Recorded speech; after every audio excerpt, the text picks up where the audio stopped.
NBC's Mike Memoli is at the UN for us. We're also joined by former advisor to President Zelensky, Igor Novikov, plus former U.S. ambassador to Ukraine, Bill Taylor, and former U.S. ambassador to Russia, Michael McFaul. Thank you all for joining us. Mike Memoli, we are in the final months of President Biden's term, and one of his key achievements has been uniting the West behind Ukraine. Is the administration aligned with what we just heard from Zelensky? Well, broadly speaking, Anna, the answer is yes. And we can think back to what we just heard from President Biden at this time yesterday when he talked about the choice that the world is facing, but also implicit in that was the choice that the American voters are facing this fall about whether to continue to stand with Ukraine or whether to abandon it. He said his choice has been clear. He also invoked Vice President Harris as also standing with him and being stalwart for Ukraine. But we know that there are conversations at a very high level between the U.S. and the Ukrainians that speak to a potential disconnect here. And I think the event that's on President Biden's schedule later today speaks to that. He's going to be hosting other G7 leaders where they're going to make a joint declaration about the reconstruction and rebuilding of Ukraine. That title alone suggests a hope for an endpoint that comes sooner rather than later.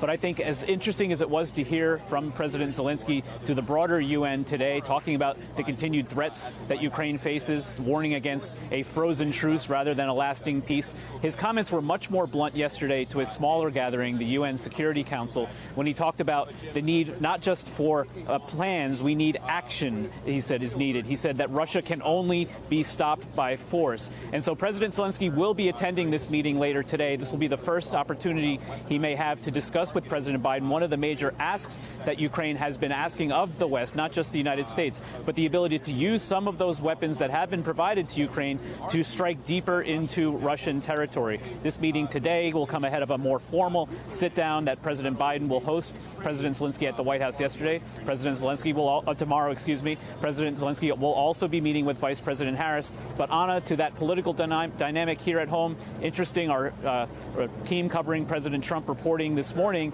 that he will no longer be meeting with President Zelensky. That's a meeting that's not on his schedule. A significant development as we've heard Trump on the campaign trail, really criticizing President Zelensky, talking about how every time he comes to the U.S., he leaves with more money, speaking to the political dynamic here.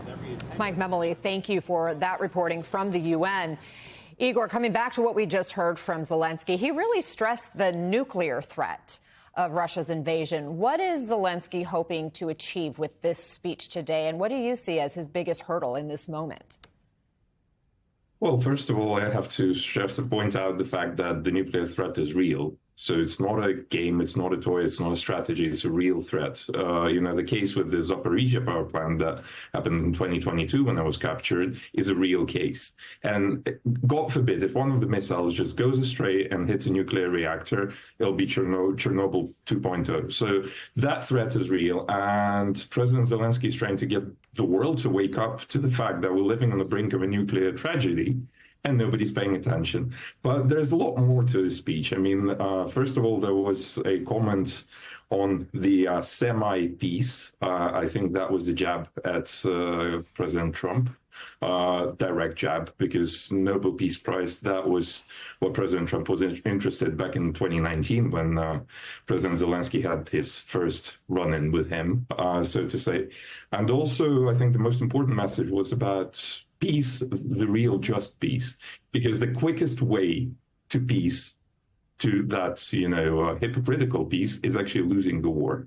But losing the war means losing a sovereign nation, losing, 40 odd million of Europeans to a dictator. So, what President Zelensky is trying to get to here is to get the world to wake up to the fact that we need a way out, but a just way out, not just a frozen conflict in like 2 weeks or something. And I think to that point, he emphasized it's not just about Ukraine. Ambassador McFaul, Zelensky echoed something we've heard from President Biden and recently Vice President Harris, that Vladimir Putin won't stop at Ukraine.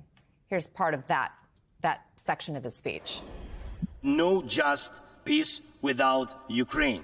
And I think every leader, every country that supports us in this, that understands us, that sees how Russia, a country more than 20 times larger than Ukraine in territory, still wants even more land, which is insane, and is seizing it day by day while wanting to destroy its neighbor.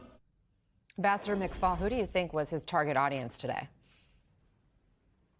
Mr. Trump, Mr. Vance, on the campaign trail, they've been talking very flippantly, very naively about, I'm just going to call up these two guys and I'm going to tell them they have to have peace. And when you look at what they mean by that, they mean telling Ukrainians to give up their territory, land for peace. And President Zelensky is making crystal clear that he's not interested in that kind of peace, first and foremost, because he doesn't want to give territory to an imperial invader. And I thought that framing was also important at the United Nations to remind the world that this is imperialism. But secondly, been there, done that. Putin took territory in 2014 and he didn't stop. And I think President Zelensky wants to remind people that that is not a just peace, and it's also not a permanent peace by just trying to force Ukraine to give territory to Putin. That won't lead to a sustained peace. Ambassador Taylor, the word he kept coming back to was peace. He's been talking about a victory plan lately that he's planning to lay out in maybe some of these closed-door meetings, but he didn't talk about a victory plan today. What do you make of that? Anna, he told many of us that his first description of the victory plan was going to be to President Biden. And he has an opportunity, short opportunity to do that today and a longer opportunity to do that tomorrow. I think you will hear a general outline of this victory plan, which he has been very clear about. It's how to put pressure on the Russians to realize that they're not going to win this war, to realize that they're not going to be able to take over Ukraine, to realize that Ukraine will continue to exist because the Americans will not give up, the Ukrainians will not give up, the Europeans will not give up. That's his victory plan. It's a demonstration. It's got military components. It has economic components, it has diplomatic components. We heard of some of those diplomatic components today in his 10-point peace plan, which he described in his speech just now. So that is the victory plan, and it is to put pressure on the Russians to realize they're not going to win this war. And we all talked about how Donald Trump sees this conflict very differently. Here he was speaking about U.S. aid to Ukraine just yesterday. Watch. Every time Zelensky comes to the United States, he walks away with $100 billion. I think he's the greatest salesman on earth. But we're stuck in that war unless I'm president. I'll get it done. I'll get it negotiated. I'll get out. We got to get out. Biden says, we will not leave until we win. What happens if they win? That's what they do, is they fight wars. As somebody told me the other day, they beat Hitler. They beat Napoleon. That's what they do. They fight. Igor, what's your reaction to that? Well, it's kind of difficult to react to that with a straight face, but so first of all, I think he said, what if we lose this war? So in effect, President Trump is proposing to lose this war to Putin. Now, the question that I have as a Ukrainian and as a sane member of the Western civilization is why? What's his motivation to propose to lose to Putin? I'll leave that question open. Ambassador McFaul, how strong is the resolve, do you think, of these other leaders who are listening to that speech to keep spending money, to keep sending resources to help Ukraine, especially as they hear Trump basically saying, if I win, the Ukraine aid era is over? I think the resolve is strong within the NATO alliance, especially those closest to the war. You saw some very strong speeches at the United Nations supporting the war and explaining why this idea of pulling out will not lead to peace. I want to emphasize that. Trump has a mythical argument here that if I put pressure on Zelensky to give this territory to Putin, there's going to be peace in Europe. That's not true.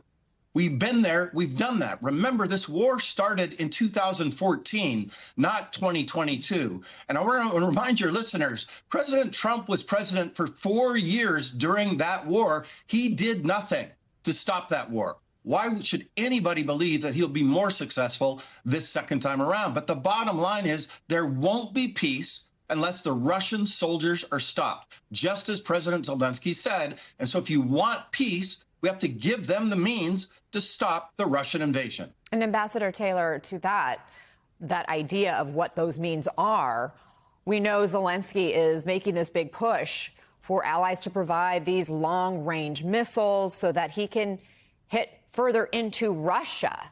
Do you think that allies and Western nations will back that? Absolutely, Anna. I think they may have already decided to back that. We will hear sometime soon what the nations have decided. I think that they will decide, as they have in the past. Every time they've had to make a decision like this, whether it's a weapon system or ability to shoot into Russia 10, 15 kilometers, they've always had a hard time, taken the time to debate, too much time to debate, but then they've made the right decision. I believe, yes, they will make the decision to allow the Ukrainians to use long-range weapons at military targets inside Russia, and that will be part of this peace plan. That will be part of the way to make Russia understand they're not going to win this war.